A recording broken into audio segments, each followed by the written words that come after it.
মায়াপুর যাওয়ার ঠিক আগে আগে আমরা তিনজন গিয়েছিলাম এক ফাঁকে গড়িয়াহাটে। মর্নিং শিফট ছিল তিনজনের, আর তিনজনে ডিউটি শেষ করে টুক করে বেরিয়ে পড়েছি। আর ওই দিন একটু ঝিরিঝিরি বৃষ্টিও হচ্ছিল। যাই হোক, সেটাতে কি আর আমাদেরকে আটকে রাখা যায়। আমরা প্রথমেই গিয়েছিলাম এই পালাজো দোকানটাতে, বাট খুব একটা কিছু ভালো লাগেনি। তারপরে গিয়েছিলাম এই জুতো দোকানে। এই জুতো দোকানে তো আমাদের পায়ের সাইজে কোনো জুতোই উনি বের করতে পারছিলেন না, আর ওনার বিহেভিয়ারটাও খুব একটা ভালো লাগেনি আমাদের। বিশেষ করে তিয়াশার তো একেবারে ভালো লাগেনি। তাই আমরা তড়িঘড়ি ওখান থেকে চলে আসলাম এই স্কার্টের দোকানটাতে। এত ভালো স্কার্টের কালেকশন দেখে আমার বান্ধবী তো স্কার্ট নিয়ে নাচতে শুরু করে দিয়েছে। আপকামিং মায়াপুরের ভিডিওতে তোমরা তিয়াশাকে এখান থেকেই নেওয়া স্কার্টটা পরে দেখতে পাবে।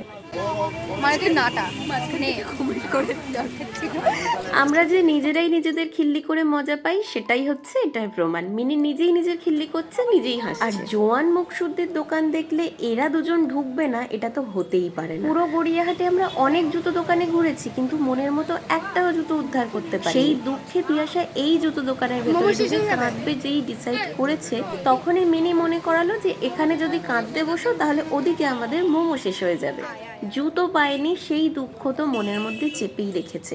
মোমো পাবে না এই দুঃখ আর আমার বান্ধবী সইতে পারবে না, তাই তড়ি ঘড়ি ওখান থেকে বেরিয়ে পড়লো। যদিও আমরা যে দোকানের মোমো খেতে চেয়েছিলাম সেই দোকানটাও বন্ধই ছিল। সেদিন আমরা প্রচুর প্রচুর দোকান ঘুরেছিলাম আর বেশ অনেক কিছু কিনেও ছিলাম, কিন্তু আমি ভীষণ প্রফেশনাল ব্লগার হওয়ার কারণে সব ভিডিও রেকর্ড করে ওঠা হয়নি। এখানে ছাতা দোকানের কাকু ওকে 6 মাসের গ্যারান্টি দিচ্ছিল, আর ও বলছিল ও 2 মাসের মধ্যেই ছাতাটার 12টা বাজিয়ে ছাড়। যদি ওকে ডিসকাউন্ট দেওয়া হয় তাহলেই ও ছাতাটাকে ভদ্রভাবে ব্যবহার করবে। মানে এটাই হচ্ছে ওর দরদাম করার স্কিল। এর থেকে বেশি হবে না ওর দ্বারা, সেটা আমরা সবাই বুঝতে পারছি। তারপরে আমি জানি না আমার বান্ধবীর হঠাৎ করে কি হয়েছিল, ও ওই হোয়াইট স্কার্ট দিয়ে এই টপগুলো পরবে বলছিল।